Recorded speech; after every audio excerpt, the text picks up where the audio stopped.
El nombre Piet de Weert presenta una estrecha relación con el de Jan Aarden. Es más, se considera a de Weert como el auténtico creador del linaje Aarden. La primera reproductora base de Jan fue la Oemens Duivin, una hembra de 1945 que precisamente le regaló Piet.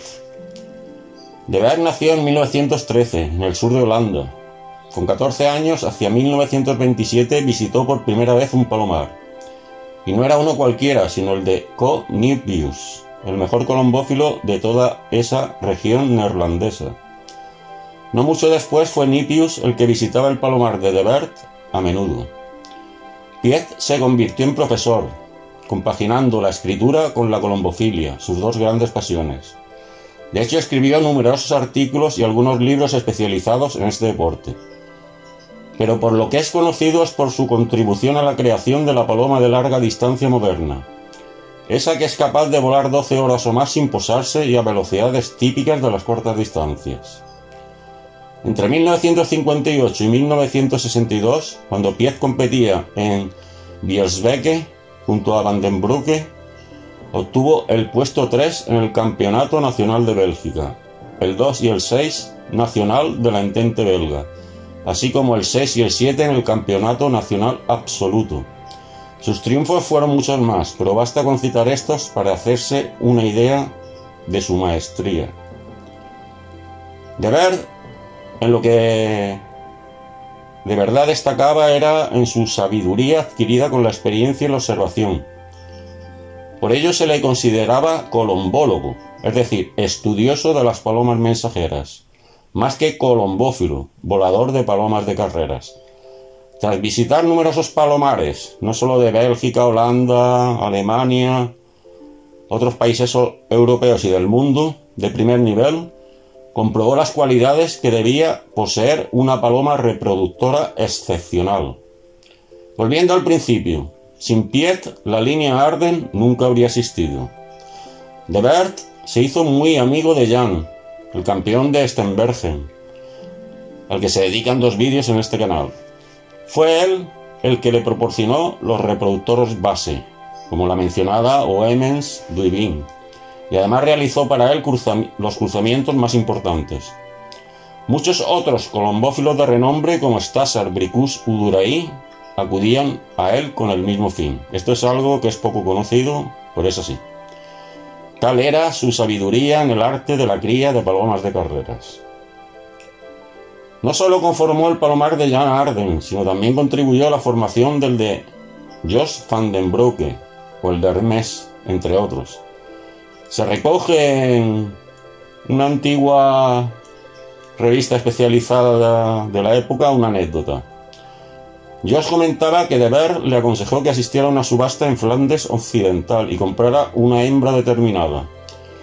La paloma en cuestión era una paloma realmente fea, que nadie quería, lo que dejó estupefacto a Van den Broeke. Aún así, hizo caso a de Weert, y como el precio era bajo, la compró.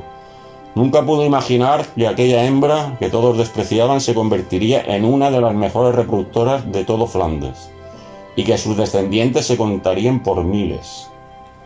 Pero, ¿en qué se fijaba el profesor de Weert para identificar una paloma de calidad con tan solo cogerla en sus manos? A lo que más importancia le daba era la calidad de sus músculos. Luego tanteaba su agresividad, tirándole del pico. Si no se defendía, entendía que no tenía coraje. Pero como se acaba de decir, lo más importante para él eran los músculos, sobre todo su capacidad de contracción y su masa. También comprobaba la facultad para almacenar reservas del ave, que es necesaria para la resistencia en vuelo. Es decir, la facultad de obtener la máxima energía con un mínimo de alimento. ¿Cómo hacía esto? Solo él lo sabía. Piet de Weert también solía mirar la pigmentación de los ojos, pero no le daba mucha importancia. Por el contrario, sí buscaba palomas con plumaje abultado. La belleza de una paloma no le decía absolutamente nada. En cuanto al concepto de paloma de élite, para de Weert, el 80% de los ejemplares son completamente inútiles.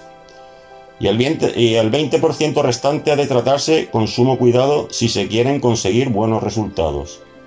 La selección a través de la cesta es la primera clave. Luego vienen los emparejamientos. Por experiencia aprendió que, al contrario de lo que podría suponerse, las mejores palomas reproductoras son las que destacan en las carreras de corta distancia. Pero aquí se presentaba un problema que solo él desentrañó. Cruzando estas palomas de velocidad entre ellas o con otras de media distancia rápidas, se obtenían buenos resultados. Y en esto era muy contundente. Basarse en los ojos era un gran error, aunque él le diera, como se ha dicho, relativa importancia. Se decantaba por un iris bien coloreado y una pupila pequeña, sin duda buscando la vitalidad y la buena salud de la paloma. No obstante, afirmaba que emparejar palomas con grandes pupilas era un error. Defendía que la cesta era la mejor seleccionadora, como también se ha mencionado antes. La vitalidad del ejemplar en cuestión era asimismo muy relevante. Esto implicaba sobre todo una buena resistencia natural a las enfermedades. Las palomas endogámicas suelen ser menos vitales, de manera que hay que deshacerse rápidamente de las más débiles en este sentido. El porcentaje de estas, afirmaba Piet, es de aproximadamente un 70%. Y cuando hablaba de desecharlas lo hacía con rotundidad, sin sentimentalismo de ningún tipo. De Beert era muy claro en este aspecto. Lo contrario solo lleva a la decadencia y degeneración de la línea a corto plazo. Pero al mismo tiempo afirmaba que la consanguinidad es necesaria para conseguir y perpetuar una estirpe homogénea. Uniendo ambas ideas se comprende que el arte de la endogamia solo está al alcance de unos pocos, y es realmente complicado. De Beert solía nombrar como algunos de esos pocos a los hermanos Jansen, al Dr. Bricus, a Delbar, a Stickelbolt y a Van Braune. Otra cualidad importante de las mejores palomas es su plumaje suave y sedoso. De Beert buscaba, además, un plumaje grueso y graso, o como él decía, un plumaje húmedo. Las palomas debían sentirse húmedas o pegajosas al cogerlas. No le gustaban las de plumaje seco, defecto que él achacaba a una mala calidad del plumaje de nacimiento o a malas condiciones de alojamiento. Otra cualidad esencial de una paloma buena era para Piet obtener el máximo rendimiento de su alimentación, es decir, mantener su peso con poca comida y que siempre tenga suficientes reservas.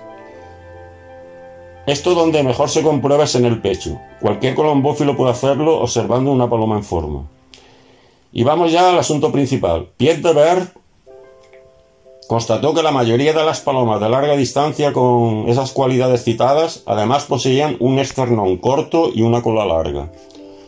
De 100 palomas de larga distancia imbatibles que examinó, el 70% tenía esas dos características. No encontró explicación científica a este hecho, pero corroboró que era así. Comprobamos que de Beert no emitía hipótesis, como la del ojo, sino teorías. La diferencia entre hipótesis y teoría ya se explica en el vídeo sobre el ojo de las palomas de carreras de este canal.